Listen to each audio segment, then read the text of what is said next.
Madalas ay pumupunta si Maria Makiling sa palengke na nasa baba ng bundok upang makisalamuha sa mga tao.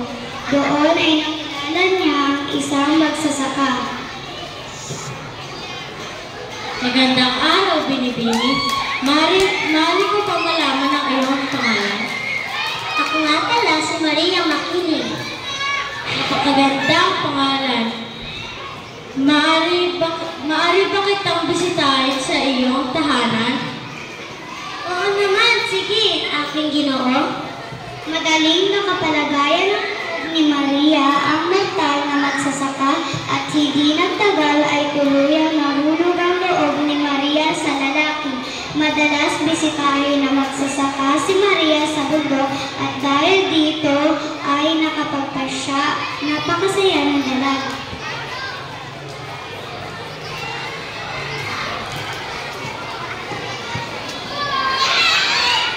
Sagana ang bundok Makiling sa mga tanim na prutas at gulay. Madalas ang mga tao nakatira sa bayan ay umaakyat pa ng bundok para lamang mamitas ng mga gulay at prutas. At sa tuwing sila ay bababa ng bundok, ang mga gulay at prutas ay nagiging ginto. Lahat ng ito ay pasasalamat ng mga tao kay Maria Makiling. Ngunit hindi naging sapat sa mga taong bayan ang nakuha nilang gulay at prutas sa kabundukan. Sila ay naghangad ng mas madaming ginto. Ang mga tanim ni Maria na gulay at prutas sa kanyang hardin ay hindi nakaligtas sa kasukiman ng mga tao. Sumama ang loob ni Maria sa ginawa ng mortal. Ngunit dahil sa labis na malasakit niya sa mga tao, lalo na sa kanyang minamahal, ay pinalagpas niya ang nangyari.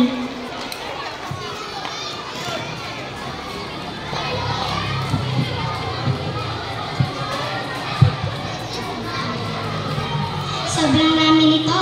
Tiyak maraming ganito din ito. Salamat Maria Makiling sa mga biyaya.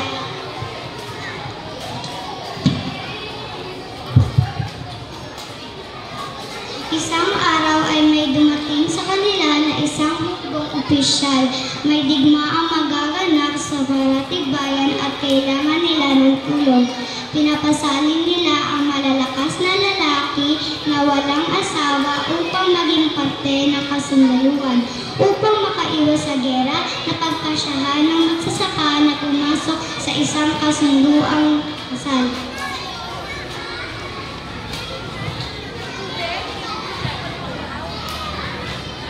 Tinatanggap mo ba ang alungkong kasal? Oo, tinatanggap ko ang alungkong kasal.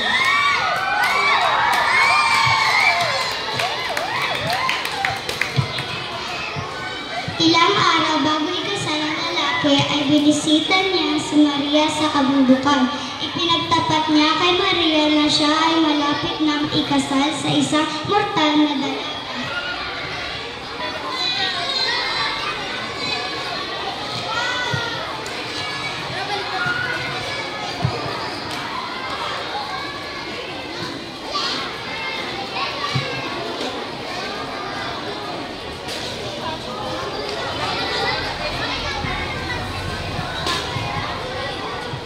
Ako ay magpapaalam na sapagkat malapit na akong ikasal.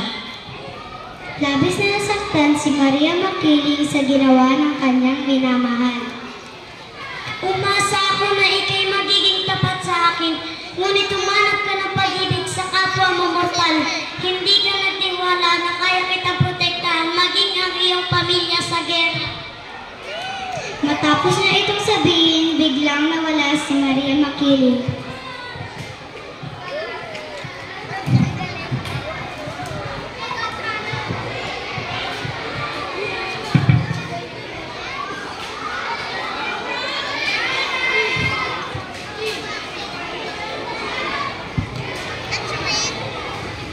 Kinagabihan ng kasal ay umulan at kumidlat ng pagkalakas-lakas. Narinig ng taong bayan ang boses ni Maria Makiling. Binigyan ko kayo ng pagkakas at kayamanan, ngunit hindi ito naging sapat sa inyo. Kaya kong ibigay ang lahat ng kagustuhan ninyo, ngunit hindi kayo marunong makumpes. Mula ngayon, damhin nyo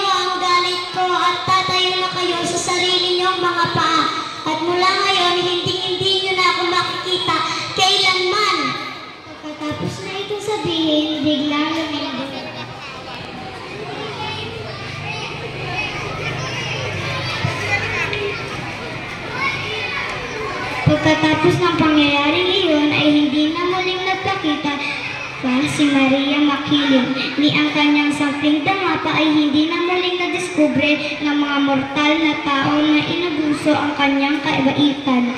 At dito nagtatapos